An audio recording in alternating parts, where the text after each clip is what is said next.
Next topic जो आ रहा है भारत एवं सार्क। भारत एवं सार्क। देखिए बच्चों, दक्षिणी एशियाई क्षेत्रीय सहयोग संघ सार्क के बारे में देखें तो सार्क क्या है, इसके बारे में अगर अपन अध्ययन करें तो सेकेंड वर्ल्ड वॉर के पश्चात विश्व स्तर पर शीत युद्ध की राजनीति प्रारंभ हो गई थी और इस शीत युद्ध की राजनीति के कारण विश्व समुदाय सैनिक गुटों के अंतर्गत विभक्त हो गया था। ऐसी स्थिति के अंतर्गत विकासशील राष्ट्र, अल्प विकसित राष्ट्र एवं पिछड़े राष्ट्रों का विकास नहीं हो रहा था। ऐसी स्थिति के अंतर्गत मैंने आपको पहले भी बताया था कि विश्व स्तर पर उत्तर उत्तर संवाद, उत्तर दक्षिण संवाद प्रारंभ हुआ, लेकिन मूल क्या तात्पर्य निकला कि उन डायलॉग के माध्यम से भी विकासशील राष्ट्रों का भला नहीं हो रहा था। तो ऐसी स्थिति के अंतर्गत सेकेंड वर्ल्ड वॉर के पश्चात, गुट निरपेक्ष आंदोलन के पश्चात, शीत युद्ध की राजनीति के अंतर्गत विकासशील राष्ट्रों ने अपना क्षेत्रीय सहयोग संगठन बनाने के लिए संयुक्त राष्ट्र संघ के मंच के माध्यम से भी न्यू इकोनॉमी ऑर्डर, नई अंतरराष्ट्रीय अर्थव्यवस्था की मांग की और वे स्वीकार भी की गई थी। लेकिन जो दक्षिणी एशिया के पिछड़े हुए राष्ट्र थे, भारत, पाकिस्तान, नेपाल, भूटान, मालदीव, श्रीलंका और बांग्लादेश, इन 7 राष्ट्रों ने यह सोचा कि हम भी यूरोपियन समुदाय की भांति एक ऐसा क्षेत्रीय संगठन का निर्माण करें जो मूल रूप से अपने समूह का विकास कर सके। और इसी का परिणाम यह हुआ कि 1970 के दशक में इन सभी 7 राष्ट्रों ने मिलकर के 8 दिसंबर 1985 को दक्षिणी एशियाई क्षेत्रीय सहयोग संगठन की स्थापना की, जिसे कहते हैं South Asian Association for Regional Cooperation, दक्षेस की स्थापना की। सार्क की स्थापना के पीछे मूल उद्देश्य यह था कि भारत, पाकिस्तान, भूटान, नेपाल, बांग्लादेश, श्रीलंका और मालदीव, इन्होंने आपस में क्षेत्रीय सहयोग संगठन करने पर बल दिया और कहा कि हम सब मिलकर के आपस में भाई भाई मिलकर के देशों का विकास कर सके। सार्क का अगर अपन उद्भव और उद्देश्यों के बारे में अध्ययन करें तो मूल रूप से जो है क्षेत्रीय एकता, अखंडता और जो सार्वभौमिक एकता की स्थापना करने के लिए इस आंदोलन की स्थापना की गई थी। सार्क के जो मुख्य उद्देश्य थे उनमें हम लोग देखते हैं दक्षिणी एशिया क्षेत्र की जनता के कल्याण एवं उनके जीवन स्तर में सुधार करना। नंबर 2, दक्षिणी एशिया के देशों की सामूहिक आत्मनिर्भरता में वृद्धि करना। नंबर 3, क्षेत्र के आर्थिक, सामाजिक तथा सांस्कृतिक विकास में तेजी करना। नंबर 4, आपसी विश्वास, सूझबूझ तथा एक दूसरे की समस्याओं का मूल्यांकन करना। नंबर 5, आर्थिक, सामाजिक, सांस्कृतिक, तकनीक और वैज्ञानिक क्षेत्र में सक्रिय सहयोग एवं पारस्परिक सहायता में वृद्धि करना। नंबर 6, अन्य विकासशील देशों के साथ सहयोग में वृद्धि करना। नंबर 7, सामान्य हित के मामलों पर अंतरराष्ट्रीय मंचों पर आपसी सहयोग मजबूत करना। तो इस तरह से हम लोग देखते हैं सार्क का उद्देश्य यह था कि मूल रूप से सभी देश आपस में मिलजुल करके क्षेत्र का आर्थिक विकास कैसे किया जा सके। सार्क के आर्टिकल अनुच्छेद 3 के अंतर्गत हम लोग देखें तो मैं आपको बताऊंगा, नंबर 1 पर इसकी जो संस्था आती है वो आता है शिखर सम्मेलन। शिखर सम्मेलन। नंबर 2 मंत्री परिषद।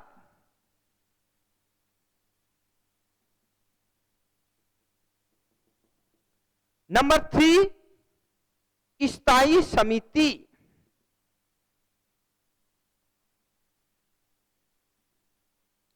स्थायी समिति। नंबर 4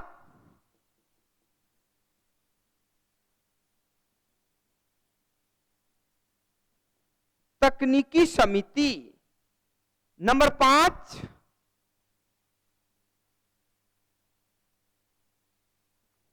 कार्य समिति। नंबर 6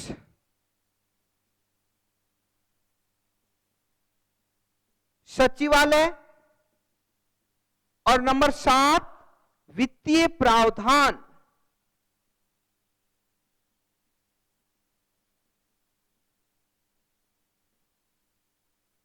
वित्तीय प्रावधान ये जो है सार्क के हम लोग अगर बात करें तो शिखर सम्मेलन के अंतर्गत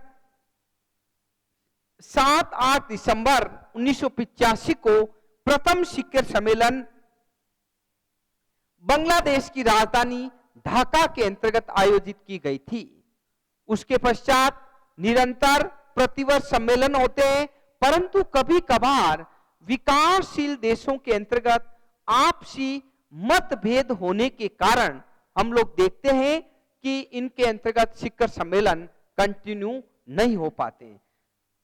मंत्री परिषद के अंतर्गत हम लोग देखते हैं सार्क सम्मेलन के जो संविधान बना आर्टिकल 4 के अंतर्गत हम लोग देखें तो इसमें समय समय पर जो संघ की नीति निर्धारण करना और सामान्य मुद्दों के बारे में निर्णय करने के लिए मंत्री परिषद की जो है बैठक होती है। स्थायी समिति का हम लोग देखते हैं तो इसके अंतर्गत मूल रूप से सभी देशों के सचिवों की एक स्थायी समिति है और इसके अंतर्गत आवश्यकता अनुसार मॉनिटरिंग होती है और स्थायी समिति के अंतर्गत सदस्य सम्मिलित होते हैं। नंबर 6 तकनीकी समिति को अगर अपन देखें तो तकनीकी समिति के अंतर्गत मूल रूप से जो है स्थायी समिति के कार्यों को मॉनिटरिंग किया जाता है और कार्य समिति के अंतर्गत जो है स्थायी समिति के द्वारा जो कार्य किया जाता है उनकी क्रियान्विति की जाती है।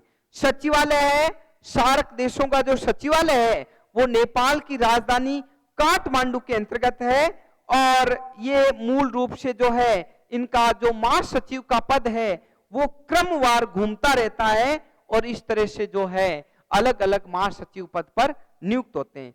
वित्तीय प्रावधान में देखें तो भारत जो है 32% सहायता देता है, पाकिस्तान 25% देता है, नेपाल, बांग्लादेश, श्रीलंका 11% देते हैं और नेपाल और भूटान और मालदीव 3% वित्तीय सहायता प्रदान करते हैं। तो ऐसी स्थिति के अंतर्गत हम लोग देखते हैं मूल रूप से सार्क के बारे में, तो सार्क मूल रूप से जो है एक विकासशील देशों का संगठन है जिसके अंतर्गत सभी देश मूल रूप से भाग लेते हैं। लेकिन जहां तक इसके भारत के संदर्भ में हम लोग देखें तो सार्क संगठनों में भारत की स्थिति एक बिग ब्रदर की है और इस बिग ब्रदर के लिए हम लोग कह सकते हैं कि भारत मूल रूप से सार्क देशों को आपस में समन्वय बनाए रखता है और अपने सभी राष्ट्रों के अंतर्गत आर्थिक और सामाजिक, तकनीकी, सांस्कृतिक, व्यापारिक रूप से आदान प्रदान करता है। इसलिए इसके अंतर्गत जो 7 देश हैं उनमें भारत की भूमिका अत्यंत महत्वपूर्ण है। सारांश में हम लोग कह सकते हैं कि आज भले ही शीत युद्ध समाप्त हो गया है, और जो है अनेक ऐसे क्षेत्रीय संगठनों का उदय हो गया है, लेकिन विकासशील राष्ट्रों के अंतर्गत हम लोग देखते हैं सार्क की अपनी महत्वपूर्ण भूमिका है और ये निरंतर कार्य कर रहा है।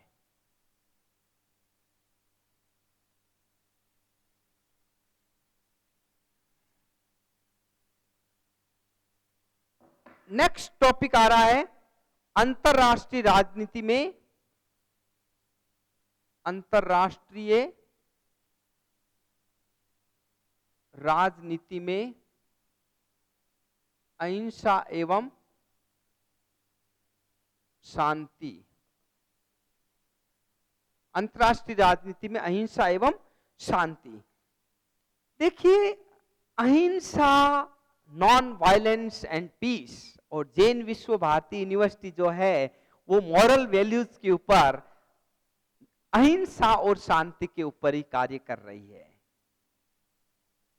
अहिंसा और शांति की अगर अपन बात करें तो मैं ये कहना चाहूंगा कि अहिंसा और शांति की जहां तक बात है तो मूल रूप से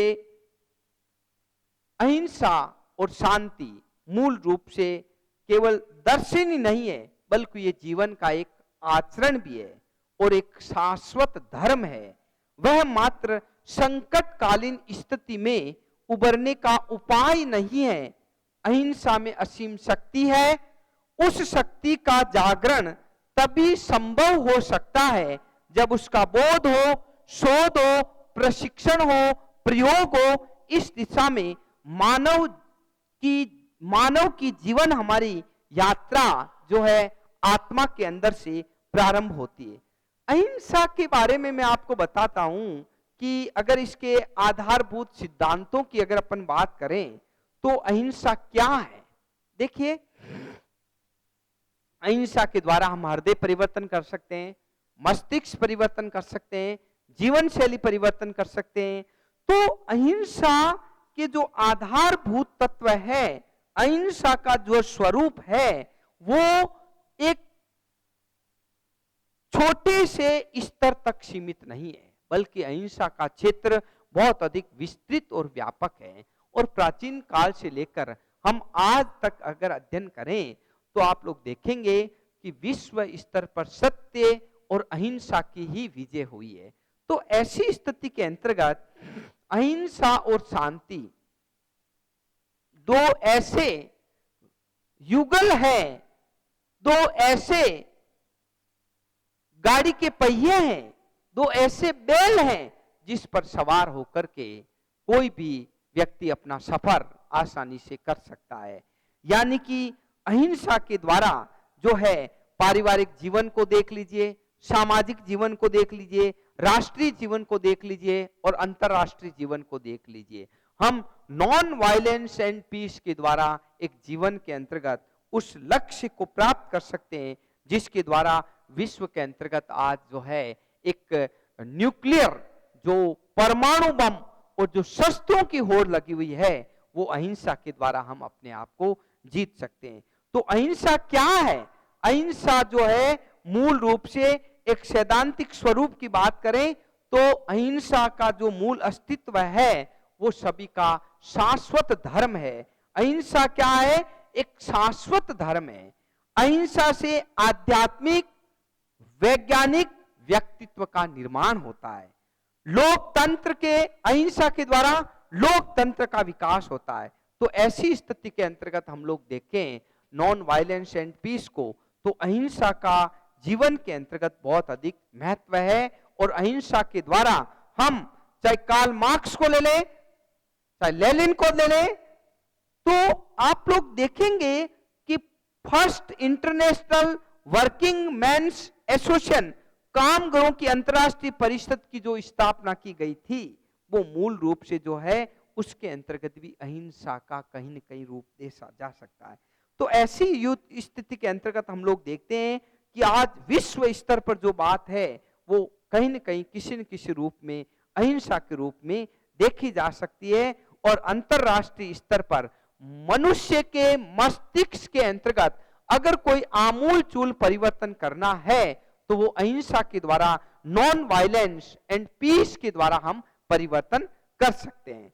नेक्स्ट टॉपिक आ रहा हमारा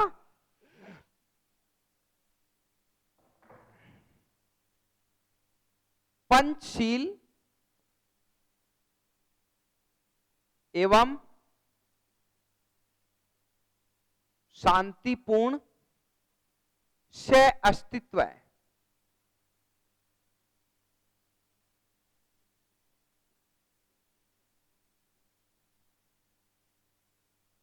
पंचशील एवं शांतिपूर्ण से अस्तित्व की नीति। देखिए पंचशील क्या है, सबसे पहले हमारा सामने बच्चों टॉपिक आ रहा है और इस बीए फाइनल की इंटरनेशनल रिलेशन का ये लास्ट जो चैप्टर है वो है पंचशील एवं शांतिपूर्ण से अस्तित्व की नीति। देखिए पंचशील के बारे में देखें तो भारत जो है सदैव विश्व शांति का समर्थक रहा है और उसने ये हमेशा अनुभव किया कि विश्व की शांति अहिंसा पर निर्भर करती है, सत्य पर निर्भर करती है। जहां पर अहिंसा और सत्य का बोलबाला होगा वहां पर जो है हमारी संस्कृति नेतृत्व प्रदान करेगी और इसीलिए आज हमारी संस्कृति वसुदेव कुटुंब की भावना है और सभी का विकास चाहती है। 1945 के अंतर्गत के.एम. पन्नीकर ने कहा था कि भारत को इस बात की बड़ी चिंता है कि उसकी प्रगति को सामान्य रूप से मानव जाति की उन्नति को संकट में डालने वाला कोई युद्ध न हो। कहता था कि भारत की सभ्यता और संस्कृति के समक्ष ऐसा कोई युद्ध होना ही नहीं चाहिए। शांतिपूर्ण नीति की हमेशा भारत ने विदेश नीति के अंतर्गत बात कही और शांतिपूर्ण नीति के लिए भारत के प्रधानमंत्री पंडित जवाहरलाल नेहरू कहते हैं कि हमारी पहली नीति ऐसी होनी चाहिए कि भीषण आपत्ति को रोके। दूसरी नीति इससे बचने की होनी चाहिए और तीसरी नीति भी स्थिति बचाने की होनी चाहिए।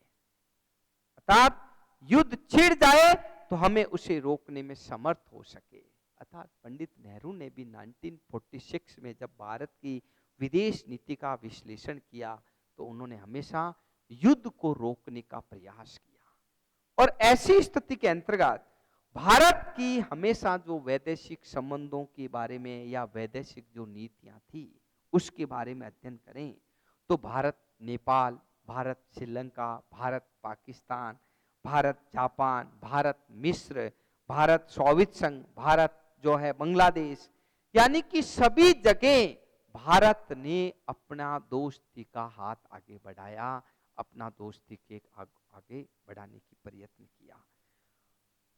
पंडित जवाहरलाल नेहरू ने कहा कि विश्व में आज अलगाव के लिए कोई स्थान नहीं है। हम दूसरों से अलग रहकर जिंदा नहीं रह सकते। हमें या तो सहयोग करना चाहिए अथवा युद्ध। हम शांति चाहते हैं, अपना वश चलते हम दूसरे राष्ट्र के साथ लड़ाई करना नहीं चाहते। तो ऐसी स्थिति में पंडित जवाहरलाल नेहरू ने हमेशा शांति का मैसेज दिया, शांति की बातें कही। पंडित नेहरू के पंचशील सिद्धांतों का हम लोग अगर अध्ययन करें तो पंडित नेहरू ने आचरण के 5 सिद्धांतों का वर्णन किया और इन पंचशील के 5 सिद्धांतों के अंतर्गत महात्मा बुद्ध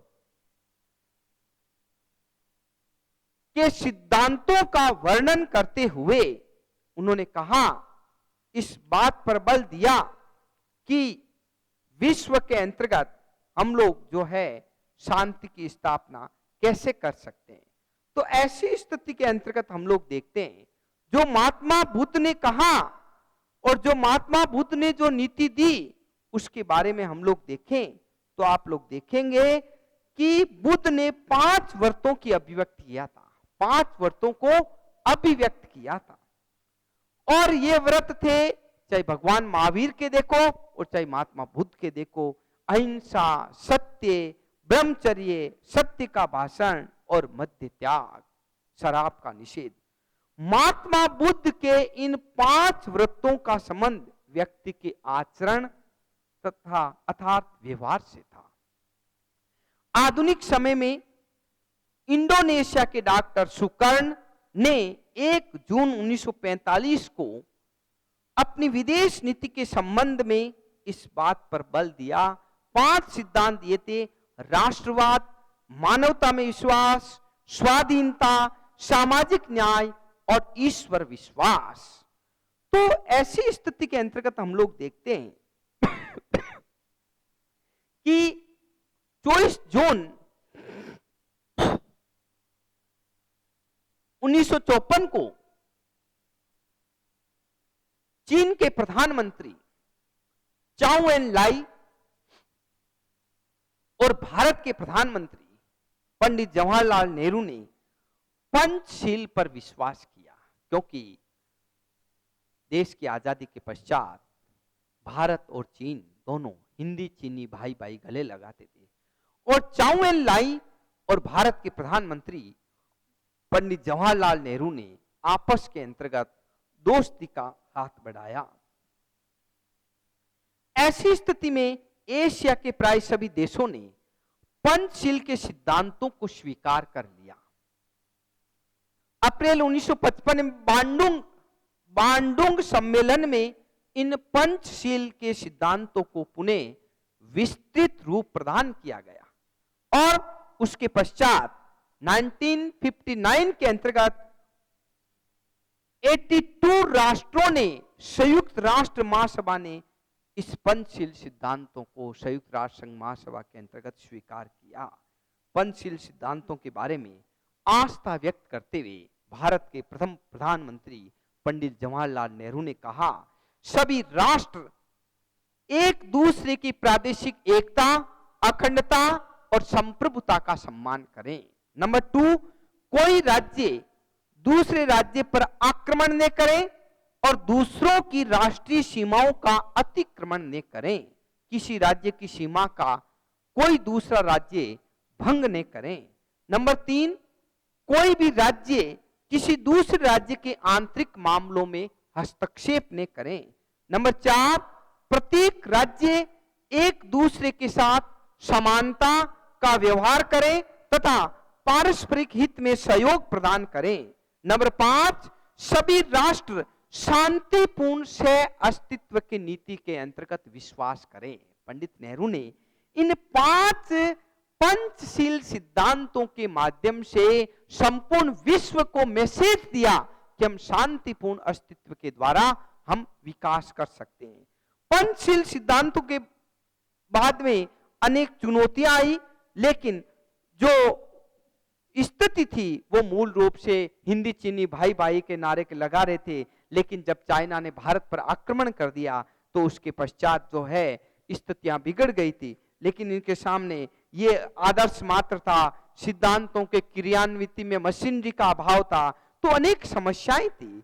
लेकिन हम लोग सह अस्तित्व की बात करें, शांतिपूर्ण सह अस्तित्व की, तो निशस्त्रीकरण को आवश्यक माना गया और इसमें 1963 के आणविक परीक्षण प्रतिबंध संधि और 1968 के परमाणु अप्रसार संधि के ऊपर शांतिपूर्ण से अस्तित्व के लिए न्यूक्लियर पॉलिसी एंड डिसआर्ममेंट के ऊपर एक ट्रीटीज हुई, एक समझौता हुआ और उसके माध्यम से ये विश्व के अंतर्गत ये मैसेज दिया गया था कि हम शांति चाहते हैं और वो शांतिपूर्ण से अस्तित्व के द्वारा हम संपूर्ण देश के अंतर्गत वसुदेव कुटुंब की भावना चाहते हैं, जिसके अंतर्गत भारत की भूमिका अत्यंत महत्वपूर्ण थी। तो भारत के प्रथम प्रधानमंत्री पंडित जवाहरलाल नेहरू और चाइना के 1954 के प्रधानमंत्री चाउ एन लाई के दोनों के बीच में जो समझौता हुआ वो वर्तमान में भी आज भी मील का पत्थर साबित हो रहा है। और इसी का परिणाम यह है कि आज भी भारत चाहे पाकिस्तान के बीच हो, चाहे नेपाल हो, चाहे भूटान हो, चाहे बांग्लादेश हो, कहीं न कहीं पर भारत शांतिपूर्ण से अस्तित्व के द्वारा अपनी वैदेशिक नीति को दोस्ताना संबंध बढ़ा करके विकसित राष्ट्रों के रूप में अपने को प्रतिष्ठित करने का प्रयास कर रहा है। Thank you.